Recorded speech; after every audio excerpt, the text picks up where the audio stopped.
주 안에서 평안들 하셨습니까?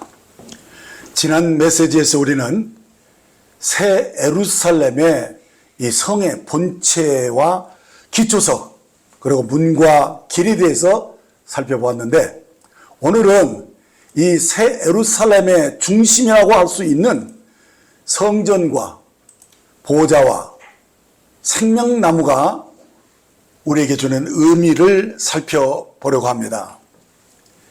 계시록 21장 22절을 보시면, 성 안에서 내가 성전을 보지 못하였으니 이는 주 하나님 곧 전능하신 이와 및 어린 양이 그 성전이 시민이라 라고 말씀합니다.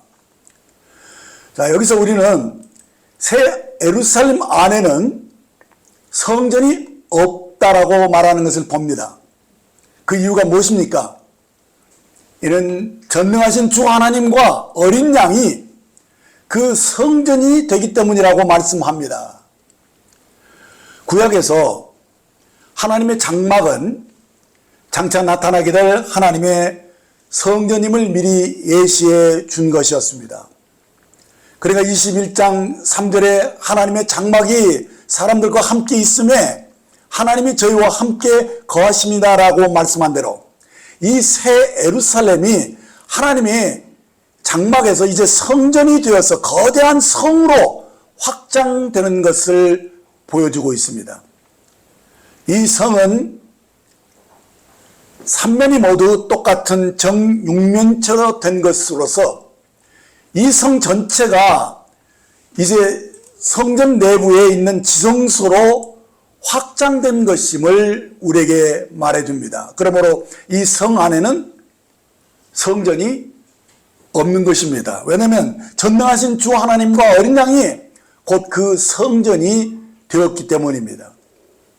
그러니까 하나님의 장막이 거룩한 성은 하나님께서 거하시기 위한 처소가 되어 있을 뿐만 아니라 그 자체가 지성소가 되어 있기 때문에 하나님의 전능하신 하나님과 어린 양이 그 안에 거하고 우리가 그에게 예배하는 거룩한 처소가 되었음을 말씀해 줍니다.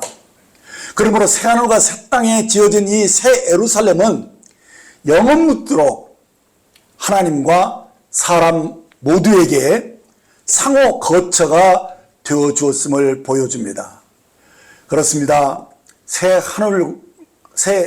예루살렘 성 전체가 지성소가 되어서 하나님과 어린 양이신 그 성전이 되셨을 뿐만 아니라 그 자체가 우리들이 거처가 되어 줌으로써 이 새 예루살렘이 하나님의 임재가 가득한 그 영광이 가득한 지성소 그 자체가 되었음을 말씀해 준 것입니다.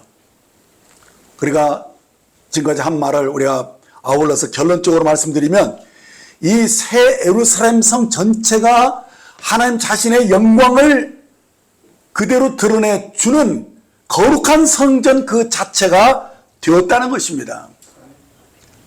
하지만 지난 시간에 우리는 새 예루살렘이 하나님의 구속받은 모든 성도들로 이루어진 살아있는 구성체임을 또한 보았던 것입니다. 자, 그렇다면 이것이 무엇이냐? 우리 무엇을 얘기하는 것이냐? 이것이 바로 오늘날 교회를 가리켜서 우리가 그리스도의 몸이라고도 말하는데 이 그리스도의 몸이 곧 우리들 성도들인 것을 우리에게 일깨워 주고 있다는 것입니다. 그래서 우리가 교회를 가리켜서 모든 믿는 이들로 이루어진 그리스도의 몸이라고 말씀하고 있는 것을 깨우쳐 주는 것입니다. 고린도서 12장 12절을 보시면 몸은 하나인데 많은 지체가 있고 몸의 지체가 많으나 한 몸인과 같이 그리스도도 그러하니다 라고 말씀해 줍니다. 그러면 교회는 그리스도의 몸이 확대되어 있는 것일 뿐만 아니라 바로 교회 그 자체가 그리스도인 것입니다. 그리스도의 확장인 것입니다. 그래서 새 예루살렘 역시 성삼위일체 하나님의 확장이라는 사실을 우리가 밝히 알 수가 있습니다. 그러므로 새 예루살렘은 하나님의 성전인 동시에 하나님의 장막입니다. 그래서 하나님 자신이 구속받은 자들을 덮어주는 장막이 되시고, 또 하나님과 어린 양이 우리 안에 사시는 것입니다. 이렇게 서로 상호 거처가 되셨음을 우리에게 보여줍니다. 그렇습니다. 계시록 7장 15절에서 17절을 보면, 그러므로 그들이 하나님의 보호자 앞에 있고 또 그의 성전에서 밤낮 하나님을 섬김에 보호자에 앉으시니가 그들 위에 장막을 치시리니 그들이 다시는 줄이지도 아니하며 목마르지도 아니하고 하나 아무 뜨거운 기운에 상하지도 아니하리니 이는 보호자 가운데로 계신 어린 양이 그들의 목자가 되사 생명수 샘으로 인도하시고 하나님께서 그들의 눈에서 모든 눈물을 씻어 주실 것입니다 라고 말씀해 주신 것입니다. 이 얼마나 위로가 되고 따뜻한 말씀입니까? 하나님이 우리를 덮으시는 장막이시고 또 목자가 되셨다라고 말씀해 주는 이 안위의 말씀을 우리가 기억하게 됩니다.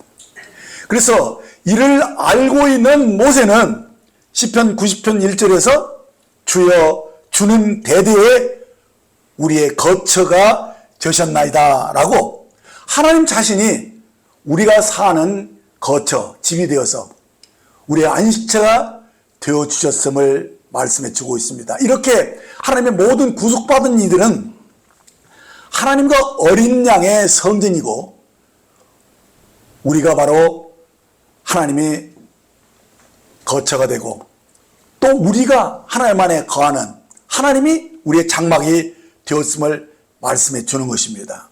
이렇게 성경 전체적으로 볼 때 하나님의 장막과 성전이 서로 교차하면서 우리가 새 예루살렘을 더 깊이 알 수 있도록 계시가 점차적으로 확대되어 왔다는 것입니다. 그래서 이 장막, 하나님의 장막과 성전이 이 새 예루살렘에 의해서 어떻게 반영되고 있는가를 우리로 보여주고 있어요. 장막이라면 이스라엘은 주로 광야에서 살잖아요. 사막 같은 데서. 근데 그때 장막이 백성들을 어떻게 합니까? 그 뜨거운 태양빛을 막아주는 하나의 보호막이 되어지고요. 또 저녁에는 또 굉장히 추워요. 또 그래서 그 추위를 또 막아주는 그런 역할을 하시는데, 그렇기 때문에 이 광야에서 사는 이 이스라엘 사람들에게서 이것은 너무나도 생활의 필수적인 요소죠. 그러니까 이것이 뭐냐? 바로 하나님이 우리에게 그렇다는 거예요. 예. 그런데 우리들이 그 장막 안에 거하면서 또 거기에 하나님의 임재가 있으니까 그 장막 자체를 또 성전으로 말씀하고 있었다는 사실입니다. 이렇게 오늘날도 마찬가지입니다. 그리스도 몸인 교회가 하나님의 성전인 것처럼 새 예루살렘은 하나님과 사람 모두에게 안식을 주는 상호 거처가 되었던 것입니다. 요한복음 5장 15장 4절을 보면 내 안에 거하라 나도 너희 안에 거하리라. 가지가 포도나무에 붙어있지 아니하면 스스로 열매를 맺을 수 없음같이 너희도 내 안에 있지 않으면 그리하리라 라는 이 말씀을 보게 되면, 우리가 주 안에 거한다는 말은 우리가 주님을 거처로 삼았다는 말입니다.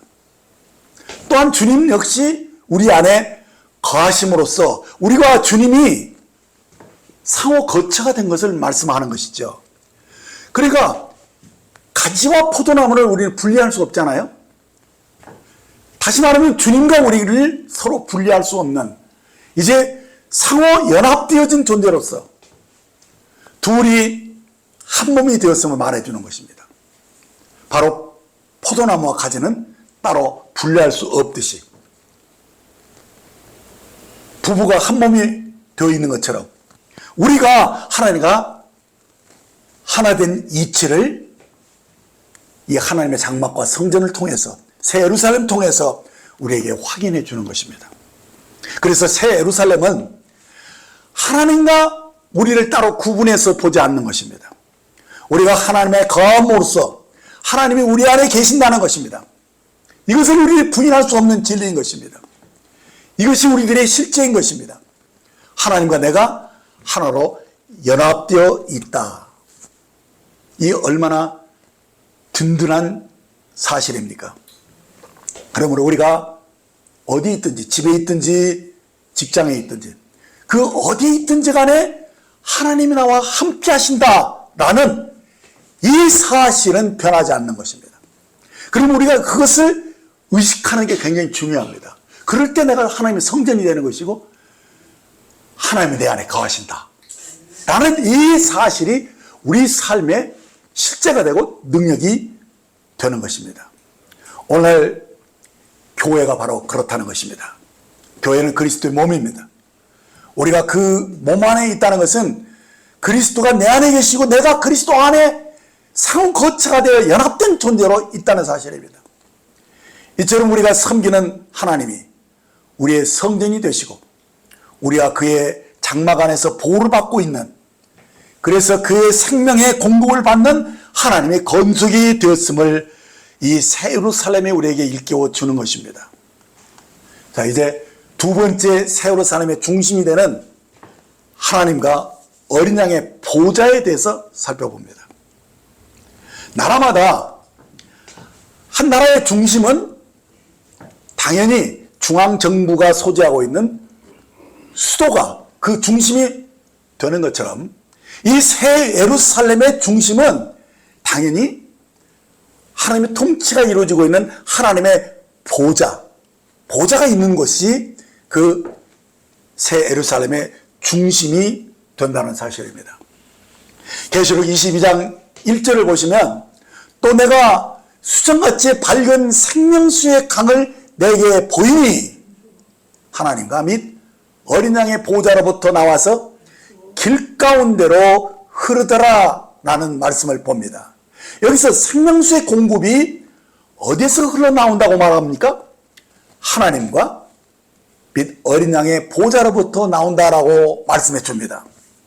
자, 어떻게 우리가 받은 하나님의 생명을 우리가 계속 유지할 수 있는 것이냐? 그것은 우리에게 늘 생명 공급이 이루어지고 있기 때문인데 그 근원이 어디냐? 그것이 바로 하나님과 및 어린 양의 보좌로부터 거기서 생명수가 흐르고 있다는 사실입니다. 그래서 이 보좌가 여기 이 말씀대로 보면 하나님과 및 어린 양의 보좌라 이렇게 말하니까 어떤 생각이 듭니까? 그러면 하나님하고 어린 양하고 보좌가 둘인가? 막 이런 생각이 들 수도 있어요. 그런데 그렇지 않고 이 보좌는 하나라는 것입니다. 이 생명수의 공급이 바로 이 하나님의 보좌에서 흘러나온다고 할 때 이 보좌는 실제로는 세 분 하나님이 여기와 함께 생명수의 강으로 우리 안에 생명을 공급하시는 일들을 하시는 것을 우리가 보게 되는데 보좌는 하나예요. 그러니까 이것은 무엇을 얘기합니까? 이 생명의 근원이신 아버지 하나님으로부터 시작해서 이 어린 양 대신 예수 그리스도를 통하여 우리 안에 지금 생명수의 강이 되시는 성령님이 오셔서 우리의 생명의 공급이 되어주신 것을 이 그림으로 보여주고 있는 것이죠. 그러니까 이것을 무엇을 얘기하고 있느냐? 실제로 성삼일체 하나님이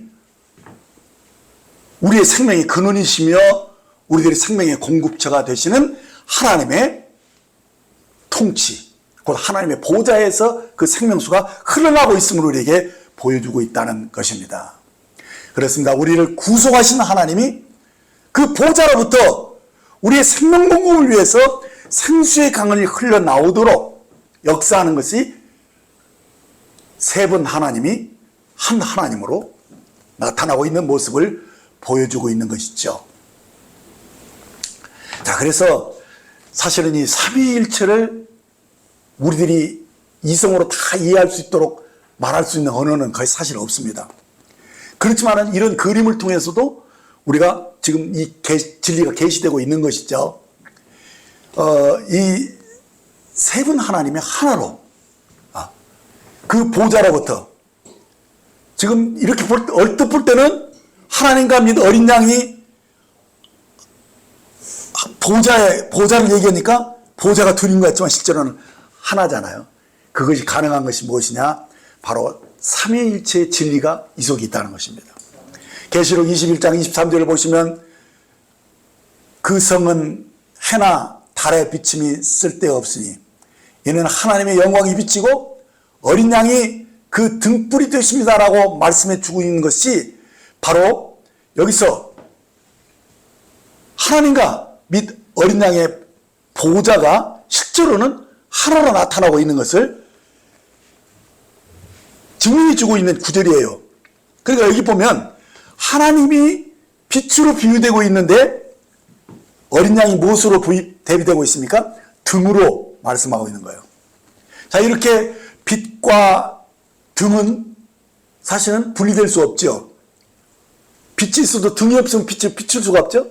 등이 있어도 빛이 없으면 아무 소용도 없는 거죠. 그런 것처럼 이 둘이 하나가 되어서 우리에게 나타난다는 것입니다. 그 하나님의 영광을 하나님이 그리스도를 통해서 드러내고 계신다는 사실입니다. 그래서 이 보좌가 둘이 아니라 실제로는 하나로 하나님과 및 어린 양이 함께 앉아있는 그것으로 우리에게 계시하고 있는 것입니다. 그렇습니다. 성경은 이렇게 하나님은 빛이시고 어린 양이 그 등이 되심을 말씀하심으로써 두 분이 하나님의 보좌에 앉아있는 것을 우리에게 말씀해 주고 있고요. 이 두 분이 두 인격으로 계시되고 있지만 실제로는 하나로 한 하나님으로 우리에게 보여주고 있는 이 삼위일체의 진리를 우리에게 반영해 주고 있는 것입니다. 그래서 보좌에 앉아 계신 분은 창조주 하나님이신 동시에 구속하신 어린 양이 되셔서 이제 생명 주는 영으로 지금 우리 안에 오셔서 우리의 생명이 되셨다.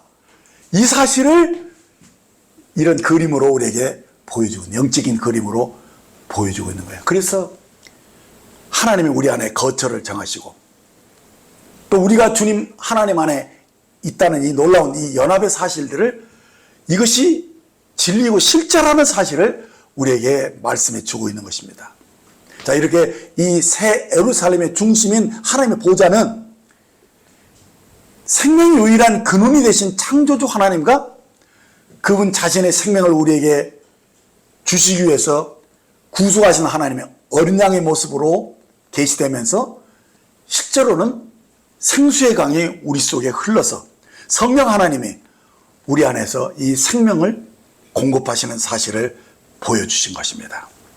이처럼 하나님의 생명 공급은 새 예루살렘의 중심에 있는 하나님과 어린 양의 보좌로부터 우리에게 흘러나온다는 거예요. 그리고 이 보좌라는 것은요, 뭐냐? 주님이 주권을 우리에게 상징해 줍니다. 그러니까 쉽게 말해서 하나님이 우리의 주인이시라는 거예요. 모든 것을 하나님에서 나온다는 거예요. 모든 통치가 하나님에서 하나님 말미암는다. 이 사실인 것이죠. 그렇기 때문에 여기서 단순한 것은 뭐야?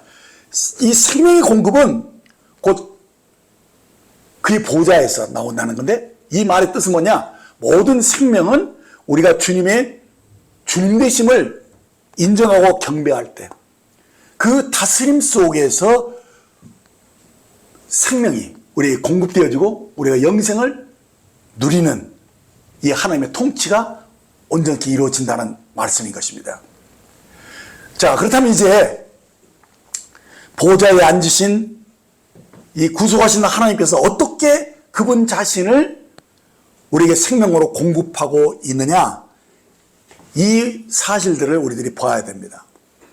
하나님의 보좌로부터 흘러나온 생명수의 강을 통해서 그분의 생명이 지금 나눠지고 있는 것이죠. 그래서 그 포인트가 1절에 생명수의 강이 보이니 이렇게 말씀하고 있는 거예요. 자, 그러니까 이 강은 실제로 어디서부터 시작된 것이냐? 에덴 동산에서 발원하여 그 동산을 적시면서 내 그늘로 흘렀던 이 생수의 강을 염두에 두고 하신 말씀인 것입니다. 그런데 에스겔서 47장 9절을 보면 이런 말이 나옵니다. 이 강물이 이르는 곳마다 번성하는 모든 생물이 살고 또 고기가 심히 많으니 이 물이 흘러 들어가므로 바닷물이 되살아나고 나겠고 이 강이 이르는 각처에 모든 것이 살 것이며 라고 이 강물이 흘러 들어가는 곳마다 어디든지 사막이든지 바다든지 거기서 생명이 다시 되살아나는 이 놀라운 사실을 우리에게 깨우쳐주고 있죠. 자, 그렇다면 이 계시가 이 예언이 오늘 우리들에게 어떻게 역사하고 있느냐는 거예요. 요한복음 7장 37절 38절을 보시면 명절 끝날 곧 그날에 예수께서 서서 외쳐 이르시되 누구든지 목마르든 내게로 와서 마시라. 나를 믿는 자는 성경의 이름과 같이 그 배에서 생수의 강이 흘러나오리라 하신 이 말씀을 우리에게 생각나게 합니다. 생명수는 하나님 구속함을 입은 사람들에게 생명을 공급하기 위해서 주님 자신이 우리를 위해서 죽으시고 그리고 반석이 깨어지시고 그런 뜻이죠. 거기서 생수가 터진 것처럼 주님의 영이 우리에게 생명 주는 영으로 우리 속에 들어오셔서 우리 뱃속에서부터 이 생수의 강이 흘러나오도록 하신 이 사실을 우리에게 깨우쳐 주는 것입니다. 그래서 거듭날 때 우리 뱃속에서 생수의 강이 터지는 것이죠. 그때부터 생명이 시작되고 성령이 우리에게 생명을 공급하는 일을 실제로 하신다는 사실입니다. 그러니까 성령이 오심으로써 생수의 강이 흐름으로써 죽은 땅들이 다시 살아났다는 얘기예요. 제가 젊었을 때는 이 하나님의 어린 양의 보좌로부터 흘러나오는 이 생명수의 공급을 다 이해하지 못했어요. 근데 제가 거듭난 후로 우리의 삶이 어떻게 해서 온전해지는가에 대해서 참 고민했을 때 딴 게 아니더라고요. 생명과 성령으로 살아야 한다는 사실을 깨닫고 인식하면서 그때부터 우리에게 정말 중요한 것이 무엇이냐? 바로 성령의 인도하심을 받는 삶. 그래서 언제 어느 때든 간에 성령이 우리에게 역사하셔야 돼요. 말씀하시고 나를 이끌어 가셔야 되만 그럴 때만 우리들이 승리할 수 있어요. 바로 성령께서 우리에게 레마의 말씀으로 이렇게 역사하실 때 생명 주는 영이죠. 레마의 말씀이 생명 주는 영으로 역사할 때 그럴 때 우리들이 살아나고 그럴 때 우리들이 생명 공급을 받는다는 사실에 눈을 뜬 거예요. 그렇습니다. 여기에 모든 비밀이 다 숨어 있어요. 구원받은 사람에게는 누구나 그 마음 중심에 주님의 보좌가 세워져 있다는 것입니다. 이 보좌는 우리 주님의 주인 되심을 알고 그의 영광을 돌릴 때, 그렇죠? 그게 거듭날 때를 말하죠. 그때 하나님의 보좌가 세워집니다. 우리 중심에. 그러면 어떻게 되냐? 그때부터 우리의 삶에 변화가 일어나는데 어떻게 변화가 일어나냐? 때마다 주님께 묻고 주님의 지시를 따라서 살아가는 주님이 주인 되심이 인정되는 로드십이 형성되는 것이죠. 그렇게 되면서 어떻게 되느냐?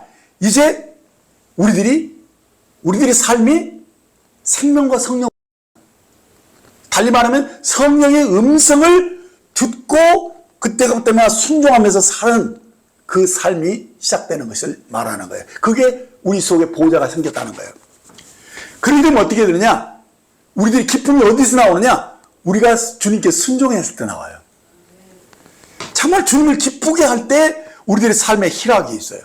근데 그 모든 것이 무엇이냐? 주님이 권위를 그분의 머리 되심을 그때부터 인정할 때 그런 일이 일어난다는 거예요. 그래서 생수의 강이 언제 흐르는 것이냐?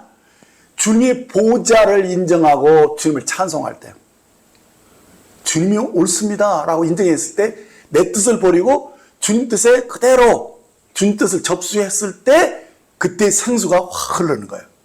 그러면서 생명 공급이 이 머리 대신 주님으로부터 흐른다는 사실을 깨닫게 되는 거예요.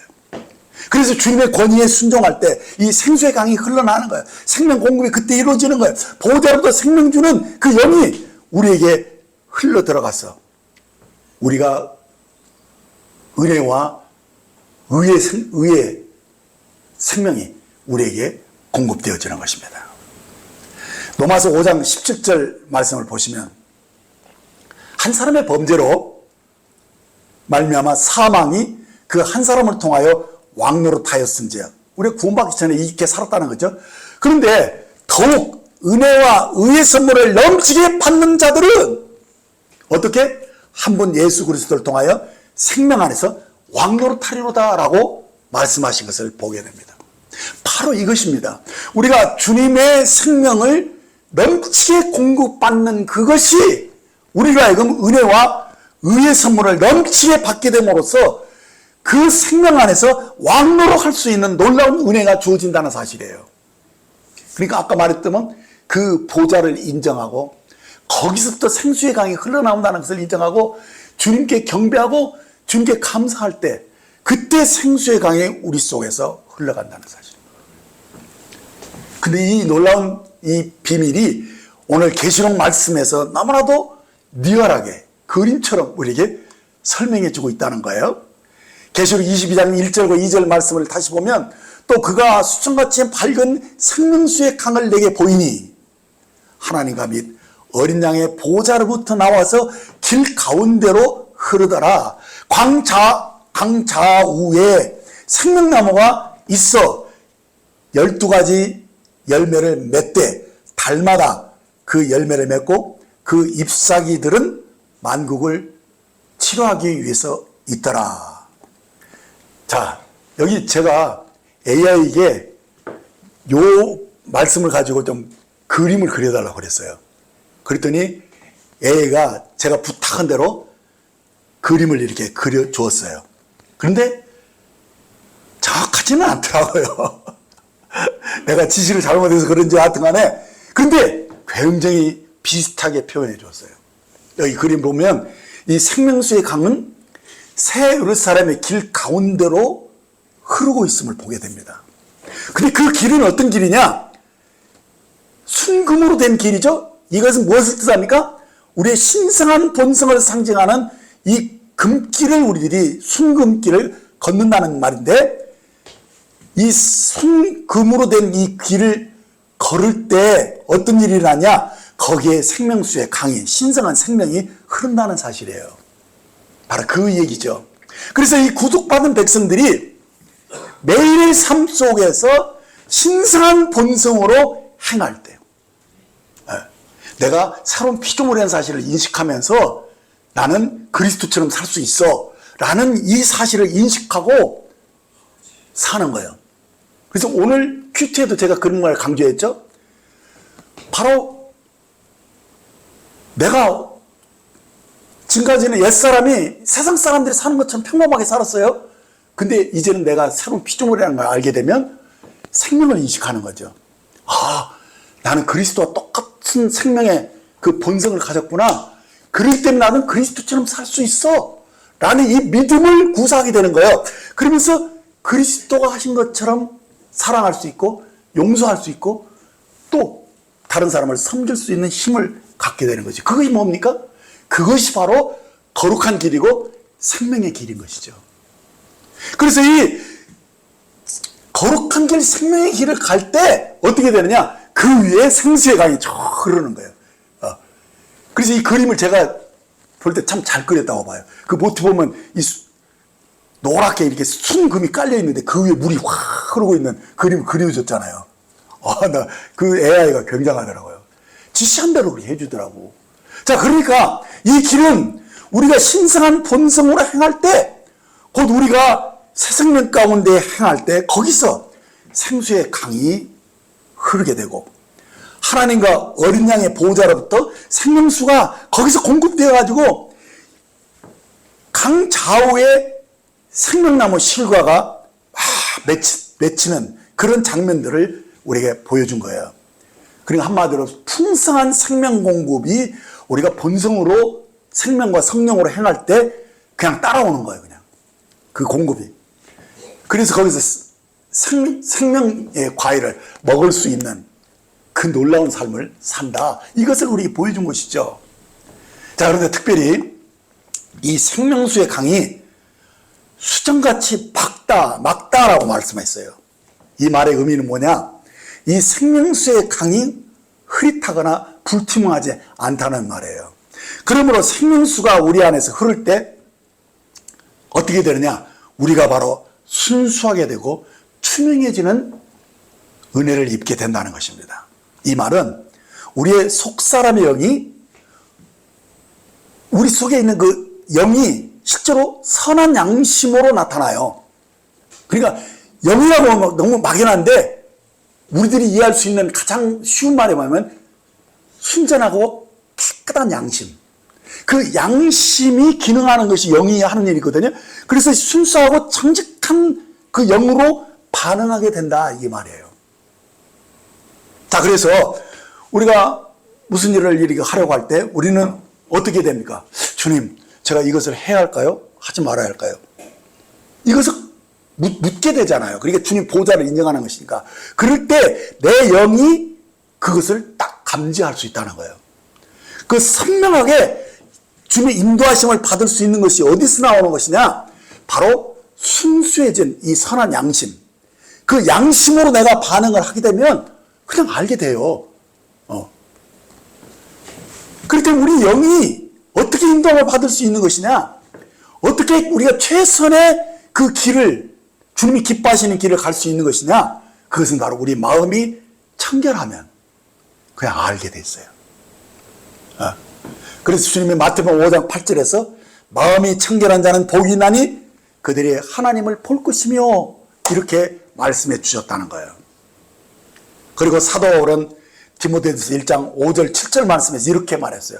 이 교훈의 목적은 청결한 마음과 선한 양심과 거짓 없는 믿음에서 나오는 사랑이거늘 사람들이 이에서 벗어나 헛된 말에 빠져서 율법의 선생이 되려 하나니 자기가 말하는 것이나 자기가 확정하는 것도 깨닫지 못하는도다 라고 말씀하신 이 사도 바울의 가르침의 중심이 뭡니까? 그 교훈의 목적이 뭐냐는 거예요.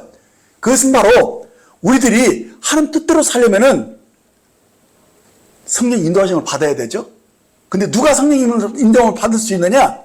바로 성결한 마음, 정결한 마음, 선한 양심, 거짓은 믿음에 나오는 그 사랑을 가지고 있을 때 우리들이 성령의 인도함을 쉽게 받을 수 있다는 거예요.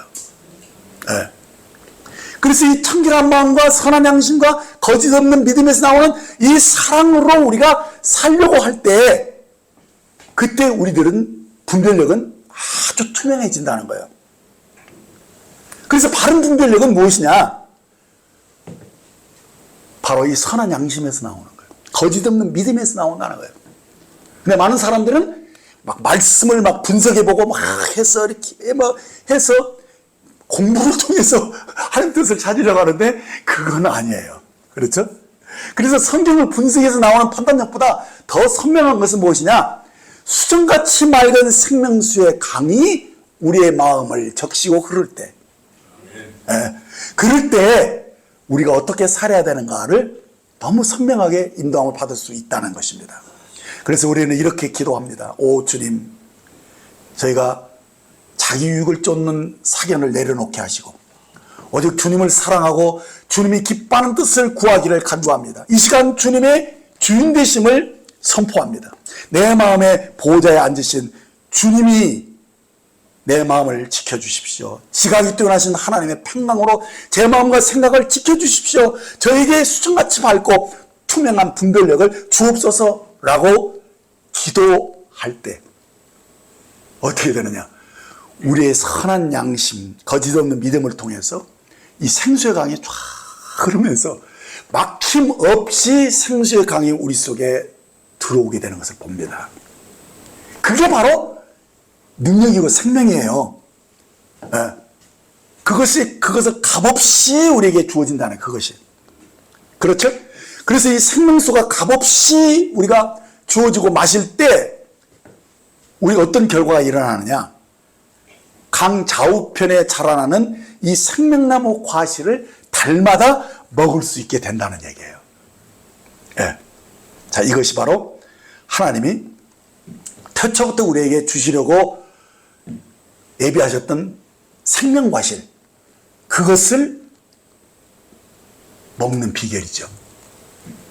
예. 굉장히 거창한 것 같아도 실제로 우리들이 단순한 어린아이처럼 되는 거예요. 어린아이처럼 하나님을 인정하고 깨끗한 마음에서 하나님의 음성을 딱 듣는 거예요. 그것이 뭐냐?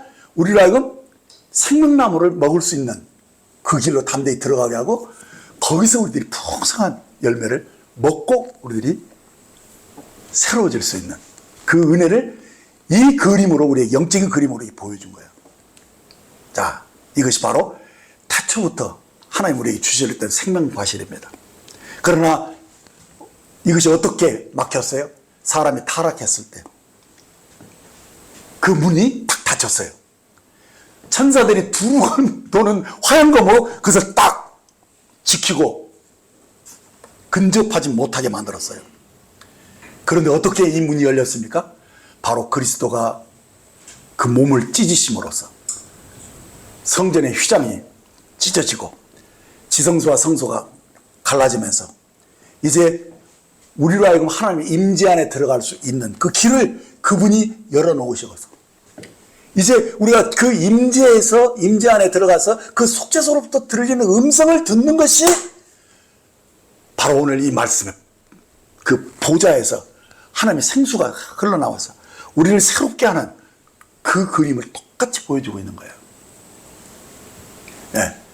그래서 이제 정말 사실은 주님이 다 이루심으로써 오늘날 이 교회 시대에 누구든지 이 사실을 믿음으로 인정하면 어떻게 됩니까? 주님과 나서 아무런 막이 없어요. 가로막는 게 없어요. 그래서 임재 안에서 정말 주님과 직통하듯이 주님 음성을 들을 수가 있다니까요. 그런데 어떻습니까? 많은 사람들이 이미 이루어진 이 은혜로 주어진 이것을 모르거나 믿지 않기 때문에 힘들어하는 거예요. 그래서 막 부르짖고 기도하고 그러면서도 기도 응답을 받지 못해요. 그래서 생명나무 가시를 먹지 못한다는 거예요. 지금도. 네. 근데 우리는 사실 믿음으로 얼마든지 하나님의 음성을 듣고 생명나무 가시를 먹을 수 있는 이 놀라운 사실을 이 말씀이 일깨우치고 있는 거예요. 그래서요, 이 생명나무 가시는 천년 왕국에서는 누구에게만 약속됐느냐? 이기는 자들에게 상급으로 약속해 주셨어요. 그러나 이제 새하늘과 새 땅에서는 어떻게? 하나님의 구속받은 모든 자들이 이 생명나무이신 그리스도를 영원한 불깃으로 누릴 수 있다는 사실을 보여주고 있는 거예요. 그렇습니다. 이렇게 생명나무는 우리의 영원한 생명의 분깃임을 우리에게 말씀하고 있는 것입니다. 요한복음 6장 35절에 보면 예수께서 이르시되 나는 생명의 떡이니 내게 오는 자는 결코 줄이지 아니할 터요 나를 믿는 자는 영원히 목마르지 아니하리라 말씀하셨습니다. 이렇게 우리는 예수 그리스도를 생명의 떡으로 취하고 그리고 주님을 믿는 자는 그 배에서 생수의 강이 흐르게 되었음을 우리에게 보여줍니다. 그래서 우리는 영적으로 굶주리지 않고 또 목마르지 않는 이런 놀라운 생명 공급을 때마다 시마다 받을 수 있는 것입니다. 계시록 22장 2절에 보시면 이것을 한 번 더 자세히 보겠습니다. 길 가운데로 흐르더라. 강 좌우에 생명나무가 있어 12가지 열매를 맺되 달마다 그 열매를 맺고 그 나무 잎사귀들은 만국을 치료하기 위해 있더라. 자, 여기도 그림을 제가 또 부탁했었는데 생명나무는 생명수 강 좌우로 강 양편 강둑의 강을 따라서 자라난 나무처럼 풍성한 열매를 맺는 그걸로 보여지고 있습니다. 이 말은 뭐냐? 지금 생명수가 흐르죠? 이것을 영의 흐름이라고 합니다. 영의 흐름을 따라서 우리가 살면 생명 공급이 풍성하게 주어진다는 것을 영적으로 보여주는 거예요. 그래서 우리가 그 길을 따라 하나님의 본성으로 행할 때 우리는 자연스럽게 생명과실을 얻을 수 있다라는 말씀이에요. 이는 앞에서 말씀 그대로예요. 우리가 거룩한 길을 걸을 때, 우리가 신성한 본성을 따라서 살 때, 생명과 성령으로 이 사는 삶이 우리의 실제가 되었을 때, 그것이 바로 우리가 그럼 생명 과실을 우리가 풍성히 누릴 수 있는 길이라는 사실인 것입니다. 그래서 여기 길과 강과 생명나무가 사실은 다 서로 연결되어 있는 것을 보게 됩니다. 그래서 길 가운데로 강이 흐르는 거예요. 그렇죠? 그리고 이 말은 우리가 생명의 금으로 된 길을 걸을 때 생명의 본성대로 우리가 살 때 강이 흐르게 되는 것을 얘기하는 거고, 그 강이 흐를 때 강둑에 생명나무가 열매를 달마다 맺는 그런 일들이 다 연결되어 있다는 사실입니다. 그러니까 보세요. 우리가 이제는 이 예루살렘에 어떻게 들어갑니까? 진주문을 통해서 딱 들어가죠. 들어가자마자 어떻습니까? 황금길이 쫙 나 있어요. 그렇죠? 그리고 우리는 거듭난 생명과 성령으로 사는 그것을 얘기하고 있는데, 우리가 진주문을 통과하자마자 생명과 성령으로 이렇게 딱 살 때 그 주변에 이미 생명 과실이 주렁주렁 열린 그 풍성함으로 이미 들어왔다는 사실이에요. 자, 이제 이 그림의, 이 영적인 이 그림이 우리 실제 일상생활에서 어떻게 역사하는가, 구체적인 사례를 들어서 설명을 해드릴게요. 자, 가령 우리가 어떤 물건을 사려고 어느 쇼핑몰에 들어갔다고 상상해 봅시다. 자, 그런데 그 물건을 막상 딱 고르려고 할 때, 그때 내 마음에 뭔가 이렇게 딱 움찔하는 게 있어요. 어떻게 하냐면, 내가 이 물건을 사야 돼? 하는 그런 의문이 생긴 거예요. 왜 그러냐면, 사실은 이 물건을 사려는 동기가 뭐였냐면, 다른 사람들 다 가졌는데 나만 안 가진 그 사실이 마음에 이렇게 걸려가지고, 나도 이거 하나 있어야 돼. 이렇게 해서 사러 왔어요. 사러 왔는데 그 직전에 내가 꼭 그렇게 해야 돼? 내가 누군데 그렇게 하냐, 이런 뜻이죠. 그러니까 이것은 뭡니까? 굳이 그럴 필요가 있을까 하는 생각이 딱 들면서 마음이 딱 다치는 그런 느낌을 받은 거예요. 이게 무엇이냐? 이것이 바로 내면의 신성한 본성이 지금 내가 누구인가를 딱 일깨우면서 다른 사람들이 다 했다고 네가 그럴 필요가 있나? 하는 이런 것들을 다 건드려주는 거예요, 지금. 여러분들 살면서 그런 거 많이 느끼죠? 뭐 할 때 뭔가 이렇게 움찔하는 어떤 그런 게 있어요. 그래서 성령님이 딱 터치하는 것을 여러분들이 알아야 되는데, 그런데 문제는 그때 다른 생각이 딱 떠올라요. 이왕 여기까지 왔는데, 이제 이번은 살 거야. 이번은 사야 돼.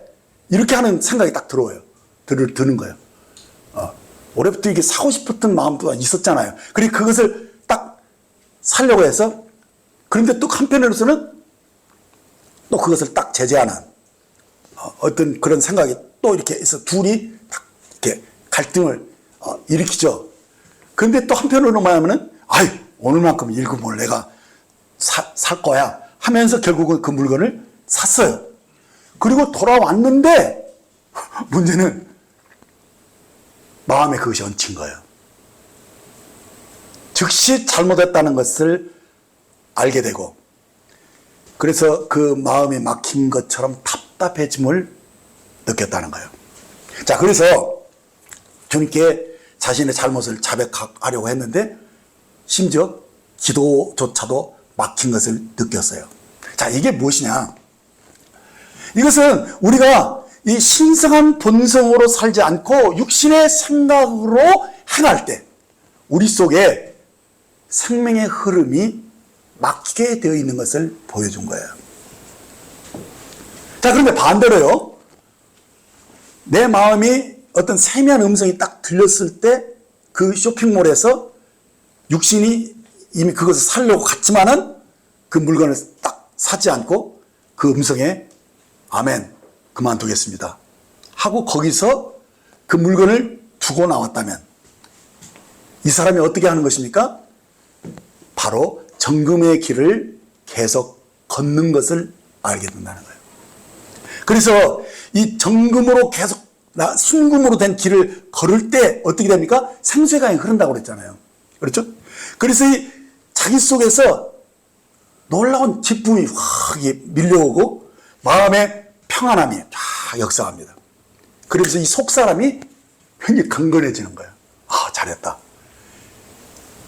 자기가 이런 것을 딱 거절할 수 있는 그런 승리의 삶을 산 것을 인식을 하면서 그가 강건해지는 거예요. 그러면서 무엇을 우리가 알게 되느냐? 바로 오늘 말씀했던 이 보좌로부터 흐르는 생수의 강이 내게 쫙 적셔지는 것을 경험하게 되는 것이죠. 그리고 생명나무의 풍성한 그 열매를 누릴 수 있는 것을 보게 되는 것입니다. 그렇습니다. 우리의 삶은 항상 이렇게 은혜의 보좌 앞에 나아가는 것부터 우리의 삶이 시작되어야 되는 것입니다. 자, 히브리서 4장 16절을 보십시오. 그러므로 우리는 긍휼하심을 받고 때를 따라 돕는 은혜를 얻기 위하여 어떻게 하라? 은혜의 보좌 앞에 담대히 나아갈 것이니다 라고 말씀하고 있는 거예요. 이 말씀 참 중요합니다. 우리가 살다 보면은 곁길로 갈 수도 있고 또 잘못된 길로 가서 실족할 수도 있어요. 자, 그런데 다른 사람들은 어떻습니까? 그럴 경우에 주저앉거나 아니면 그냥 그 넘어진 곳에서 그냥 아무렇게나 살아버릴 수 있어요. 그래서 우리는 그렇지 않습니다. 그거 내가 잘못한 거 인정했으면 얼른 자백하면 돼요. 사실 오늘 아침에도요. 아주 사소한 것인데 제 아내하고 제가 말다툼이 조금 이렇게 정말 한 3초 정도 그런 게 있었어요. 근데 두 사람 다 거기서 얼른 인식을 했어요. 그리고 우리가 인식을 하고 얼른 돌이키는 거예요. 얼른 돌이키니까 그 막힘이 조금 막혀지려다가 탁 해결되면서 참 편안했어요. 그런 것이 우리 속에 참 많이 있어요. 살다 보면. 오랜 습관들이 튀겨서 나오는데 얼른 우리들이 돌이켜서 그때 여러분들이 자기를 책망하지 않고 은혜의 보좌 앞으로 나아가는 그런 훈련이 필요해요. 은혜의 보좌로 나가면 다시 막혔던 생수의 강이 흐르는 것을 경험하게 됩니다. 그래서 항상 우리들이 은혜로 사는 사람들이 되어야 됩니다. 그것도 그 생수의 강이 어디서 흘러나오냐? 그 보좌에서, 은혜의 보좌에서 흘러나오기 때문에 항상 우리들이 담대함으로 나아갈 수 있어야 돼요. 이게 우리에게 얼마나 필요한 것인지 모릅니다. 그래서요, 언제나 무엇을 하든지 간에 우리들은 주님을 의식해야 돼요. 구체적으로 주님께 묻기도 해야 되고 주님의 지시를 기다릴 줄 아는 우리들이 되셔야 한다는 것입니다. 그렇게 할 때 어떻게 되느냐? 정말 이 생명의 흐름을 누리게 되고 생명공급을 받는다는 것입니다. 자, 그래서 여기 보면 달마다 12실과를 이렇게 맺혀 있는 것을 보게 되죠. 이것이 무슨 모습이냐?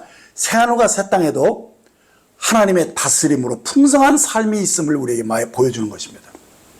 그래서 새 예루살렘은 12이라는 하나님 나라의 이 경륜을 상징하는 이 숫자로 가득한 것을 보게 됩니다. 12은 하나님을 상징하는 3과 사람을 상징하는 4가 어떻게 된 거예요? 곱해진 거죠.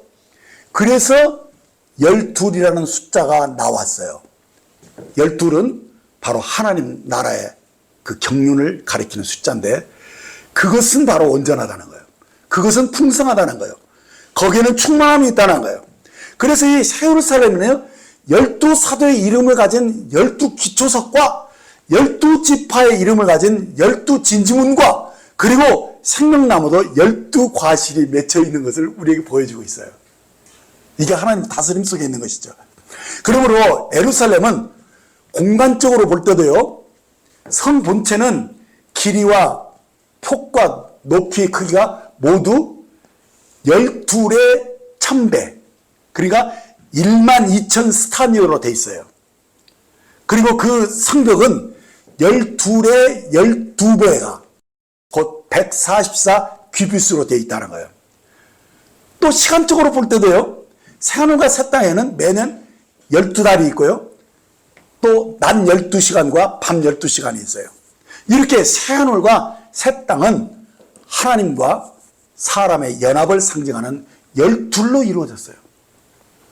그래서 이 12이라는 것은 온전하고 풍성한 실체라는 거예요. 그것으로 이루어진 것이 바로 새 예루살렘이에요. 계시록 22장 14절에 보면 자기 두루마리를 빠는 자들은 복이 있나니 그들이 생명나무에 나아가며 문들을 통하여 성에 들어갈 권세를 받으려 함이로다 라는 이 말씀을 보시면, 누가 생명나무에 나갑니까? 구속받은 하나님의 자녀들이 이 생명나무를 누릴 수 있다는 거예요. 특별히 자기 두루마리를 빠는 자들을, 이 두루마리는 자신의 행위를 가리키는 거예요. 우리가 어떨 때는 얼룩질 때가 있죠. 근데 그것을 늘 깨끗하게 빠는 거예요. 그래서 그때그때 자백하고 그 두루마리를 빠는 자들은 복이 있다는 거예요. 그러니까 막힘이 없는 이 삶을 우리들이 두루마리를 빠는 삶이에요. 그래서 그 주님의 다스림 속에 들어가는 것이 바로 뭐냐니까 이 생명나무에 나아가서 그 문들을 통과해서 성에 들어갈 권세를 늘 너희들이 쟁취해야 된다는 거예요. 자, 이것이 바로 오늘날 우리들이 어떻게 삶을 살 것인가를 보여주고 있는 건데, 이럴 때 우리들이 새 예루살렘에서 하나님의 통치를 경험하는 것이죠. 자, 그런데 2절 끝에 보면요, 그 나무 잎사귀들은 만국을 치료하기 위해 있더라 라는 이 기록을 보면, 자, 지금껏 구속받은 자들은 지금 무엇으로 생명 공고를 받았습니까? 생명나무 과실이죠. 그런데 여기서는 만국은 치료하는 것을 위해서 그 나무 잎사귀를 먹는 것을 보게 됩니다. 그러니까 열매를 먹는 이 구속받은 하나님의 자녀들과 또 잎사귀를 먹는 만국의 백성들의 차이가 있음을 우리에게 보여준 거예요. 그러니까 서로 누리는 붓깃이 달라요. 우리는 열매를 먹고 만국은 잎사귀를 치료제로 먹는 거예요. 자, 그러니까 이것에 대해서 더 밝게 알 필요가 있는데, 계시록 21장 24절에서 27절을 보시면은 이게 무슨 말인지 밝게 알게 됩니다. 만국이 그 빛 가운데로 다니고 땅의 왕들이 자기 영광을 가지고 그리로 들어가리라.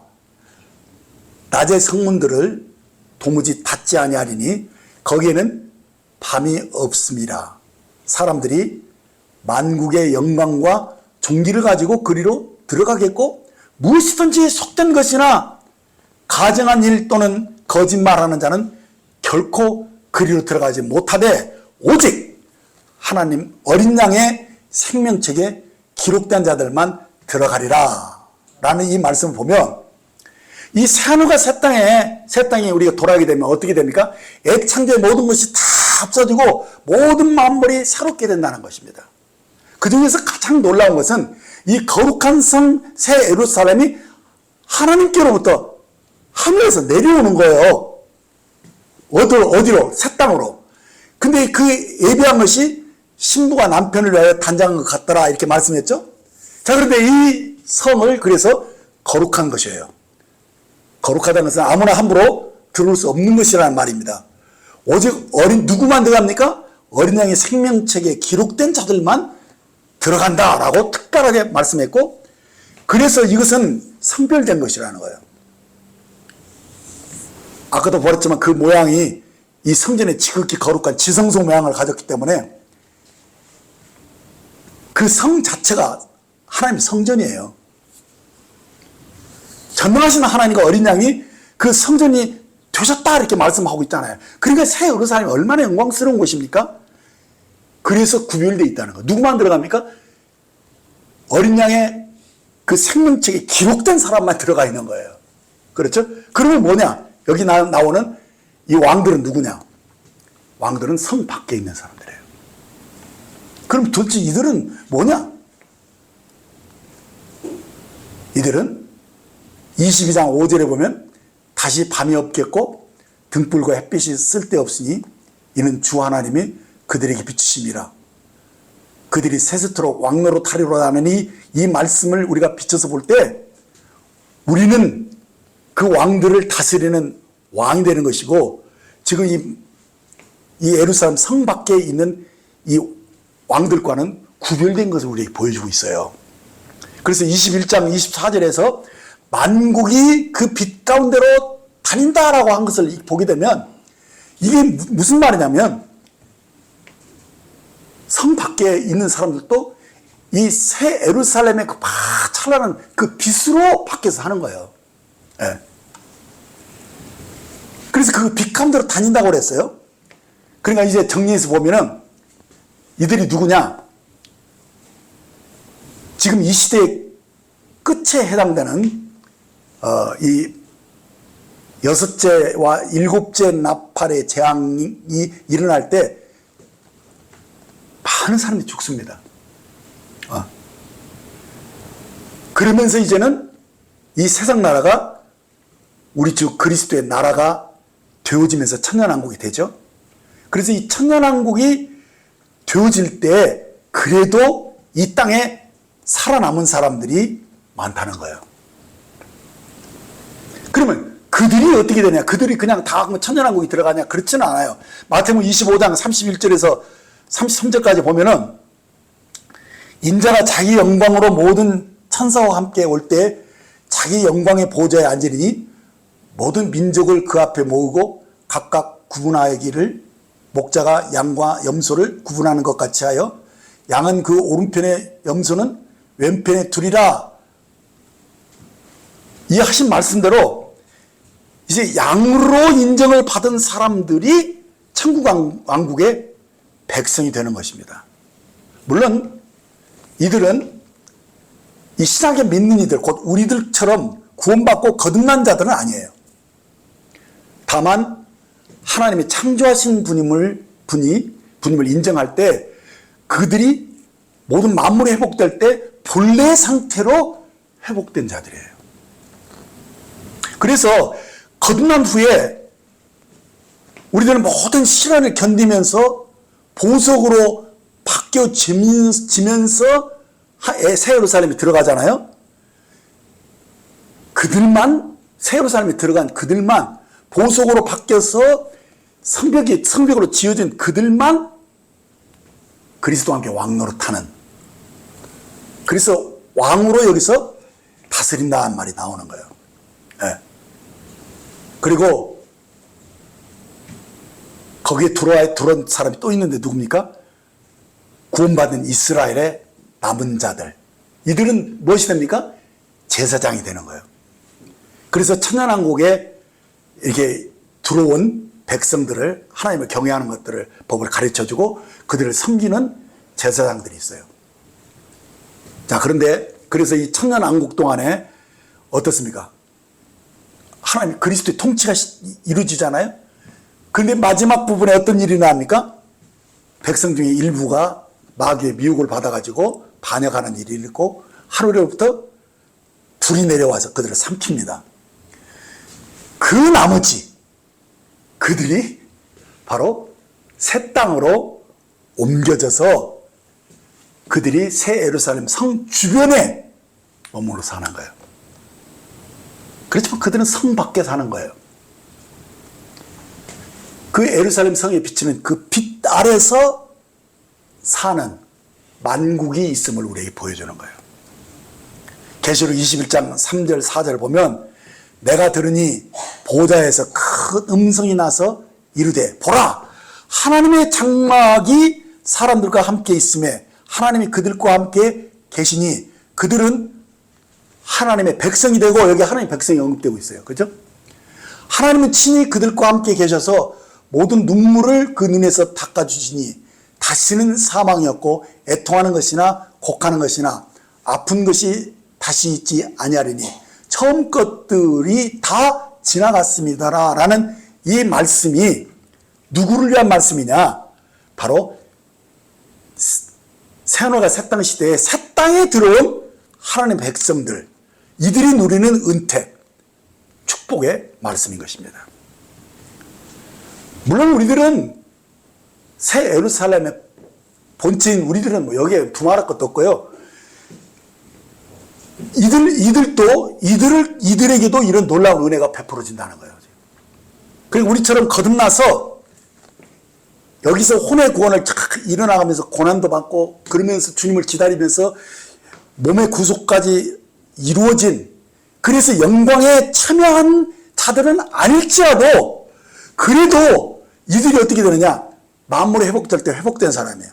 그래서 땅에 속한 생명을 그들이 유지하고 창조된 상태로 살아가기 위해서 하나님 어떤 조치를 해주느냐? 이 은혜를 베풀어 줬고, 생명나무 열매는 먹을 수 없지만은 생명나무 잎사귀로 그들이 어려울 때 치료를 받을 수 있도록 해줬다는 거예요.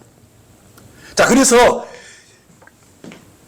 백성들에게는 새하늘과 새 땅에서 무엇이 확실히 됐느냐?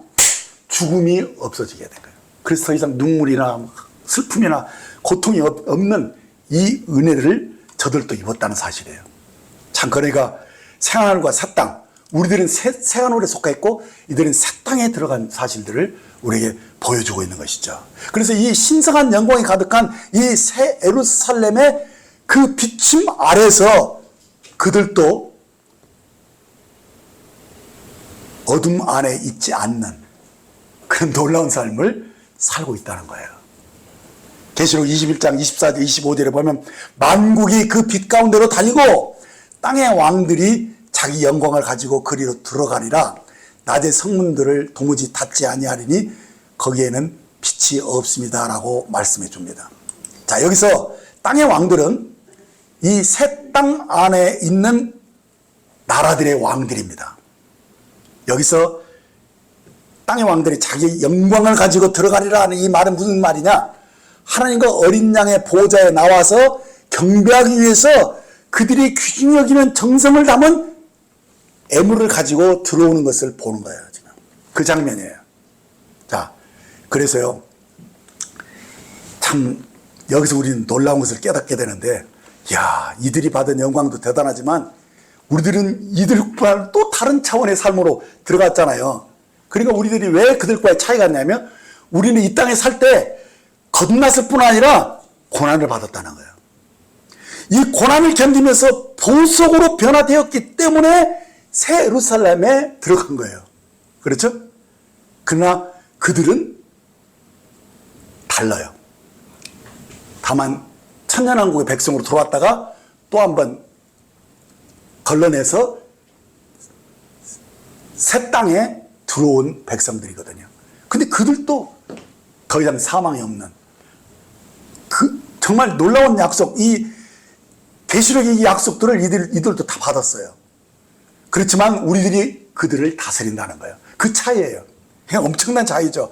그래서 주 하나님이 우리가 그들의 왕이 되고 주 하나님은 만왕의 왕이 되신 이 모습이 여기에 확연하게 나타나고 있다는 거예요. 자, 이것이 바로 우리에게 계시록이 우리에게 보여주고 있는 우리의 소망인 것입니다. 자, 오늘 여기까지 말씀 듣겠습니다. 하나님 아버지, 오늘 새 예루살렘의 중심이라고 할 수 있는 성전과 보좌와 생명나무에 대해서 말씀을 열어주신 것을 감사드립니다. 저희가 하나님을 모신 이 거룩한 성전이 된 것만이 아니라 우리가 하나님의 장막 안에서 보호받고 양육받는 하나님의 권속이 된 것을 감사드립니다. 이는 우리가 주님 안에 거할 때 주님 또한 우리 안에 거하심으로써 우리와 주님이 상호 거처가 저는 진정한 연합이 이루어진 것을 깨닫게 하시니 감사합니다. 오늘도 이 임재 안에서 우리가 세상을 이기는 자로 살게 해주시니 감사드립니다. 주님, 이 새 예루살렘의 중심에 하나님과 어린 양의 보호자가 있듯이 우리 안에도 주님의 보호자가 있음을 인정합니다. 그 보호자로부터 생명수의 강이 흘러나와 강 좌우에 생명나무 실과를 맺히게 하신 것 같이 우리 안에 성령으로 생수의 강을 흐르게 하셔서 우리가 주님이 주인 되심을 인정할 때마다 생명의 공급을 누리게 하시고 은혜와 의의 선물을 넘치게 받는, 그래서 생명 안에서 왕노할 수 있는 이 놀라운 은혜를 감사드립니다. 이 생수가 흐르는 곳마다 생명이 되살아난다고 말씀하셨사오니 주님, 저희들이 성령의 인도하심을 받아 살 때마다 선한 열매를 맺게 하시고 하나님께 영광을 돌릴 수 있는 이 생명수의 강의 흐름을 저희들이 타게 해주십시오. 그래서 우리가 새로운 피조물대로 본성대로 순전하고 청결한 마음으로 살 때 우리가 주님을 아는 자가 되게 하시고 또 주님을 기쁘게 하는 일에 늘 앞장서고 동행할 수 있는 저들이 되기를 원합니다. 주님, 성령의 세미한 음성을 무시하지 않고 민감하게 반응할 수 있고 절대 순종하는 대로 나타날 수 있도록 저희를 도와주시고 때마다 시마다 은혜의 보좌로 나아가서 은혜와 의의 선물을 넘치게 받는 저희들이 되게 해 주옵소서. 주님 오심이 심히 가까운 이때 저희들이 깨어서 기도하고 이 복음의 빛을 비추는 자로 또 늘 세상을 이기는 자로 살기를 원합니다. 감사합니다. 저희를 거듭난 자로 그리고 인내로 말씀을 지키는 자로 주님의 비를 배반하지 않는 자로 이 신실한 삶을 살게 하여 주시니 감사합니다. 우리 주 예수님의 이름으로 기도했습니다. 아멘.